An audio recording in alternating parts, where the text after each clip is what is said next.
दोस्तों आजकल यदि आप YouTube पर सर्च करेंगे लोन सेटलमेंट तो आपको हजारों वीडियो ऐसी मिल जाएंगी बहुत से व्यक्तियों की जो कि आपको लोन सेटलमेंट कैसे करें, कम से कम अमाउंट में कैसे करें, ये आपको सिखाते हैं। राइट, मैं उन लोगों को गलत नहीं कहता है क्योंकि उनको उतनी ही नॉलेज है जितनी वो आपको देते हैं। और हर व्यक्ति की यही कहानी होती है कि व्यक्ति के पास जितनी नॉलेज होती है वो व्यक्ति उतनी ही नॉलेज देता है।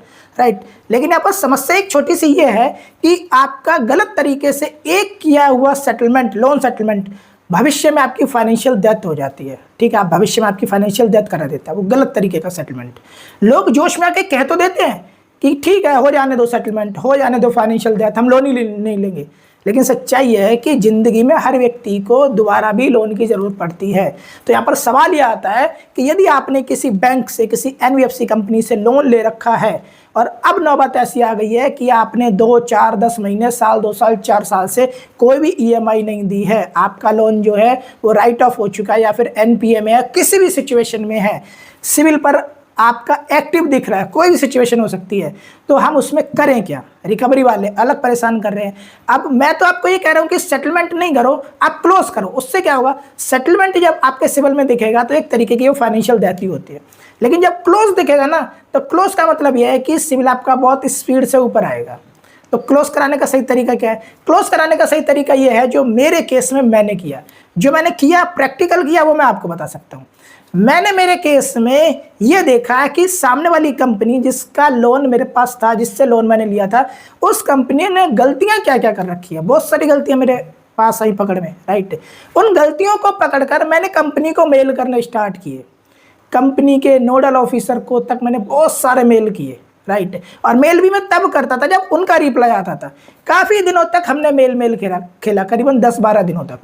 10-12 दिनों के बाद, क्योंकि मैं तो अपनी टाइमिंग पूरी कर रहा था ना, उनके नोडल ऑफिसर का जवाब आया कि ये तो आपको करना ही पड़ेगा, हम नहीं मानेंगे। कंपनी थी घर क्रेडिट, कंपनी ने बोला 2,60,000 से ऊपर का लोन है, हम नहीं मानेंगे, आपको देना पड़ेगा पूरा और हम सेटलमेंट ही दिखाएंगे सिविल में। लेकिन मैं भी अड़ा था अपनी बात पे। जैसे ही मेरा टाइम पूरा हुआ, 1 महीना, मैं चला गया RBI में। RBI के पास मैंने कंप्लेंट की और कंप्लेंट है वो सारी चीज़ें अच्छी तरीके से ड्राफ्टिंग करके मैंने RBI को भेज दी। जब RBI के पास वो ड्राफ्ट गया मेल का, तो RBI ने क्या किया, RBI ने पूरी सिचुएशन को समझा, कंपनी की गलती समझी और जो मैं बताना चाहता था मेरी गलती समझी। RBI ने केस तो क्लोज कर दिया। उन्होंने कहा ठीक है, ये जो कंपनी है जिससे आपने लोन लिया है, हम इसको लिख कर देते हैं।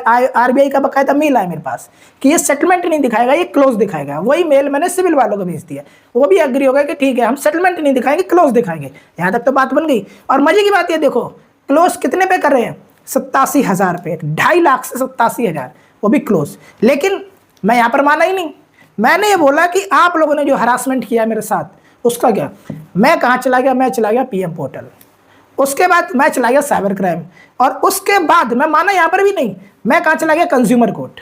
राइट, अब हो सकता है आप मेंटली इतने स्ट्रांग ना हो जो आप ये सब कर सके, लेकिन इतना तो आप कर ही सकते हैं कि कम से कम प्रयास करें कि उन गलतियों को पकड़ें और गलतियों को पकड़ने के बाद कंपनी से लिखित में बहस करें। लिखित में, रिटर्न में बहस का मतलब क्या है कि आप मेल भेजें फिर वो मेल भेजेगा। राइट, कोई रजिस्टर्ड NBFC होगी तो बाकायदा वो आपको रिप्लाई जरूर करती है, चाहे बेशक धमकी दे, कुछ भी करे, लेकिन रिप्लाई जरूर करती है। जो वो रिप्लाई कर रही है उसमें क्या क्या लूप होल है, RBI की कौन कौन सी गाइडलाइन को लोगों ने जूते की नोक पे रख रखा है, आपको बस ये पकड़ना है। जहां आपने पकड़ लिया और 2-4 अच्छे मेल कर दिए समझ के, ठीक है, फिर क्या होता है, फिर वो कहीं ना कहीं आपसे सेटलमेंट की बात पे अड़ जाते हैं और वो कम से कम अमाउंट में सेटलमेंट करने के लिए हाँ कर देते हैं। लेकिन आपको मानना नहीं है, यहाँ पे आपको बस 1 महीना पूरा करना है।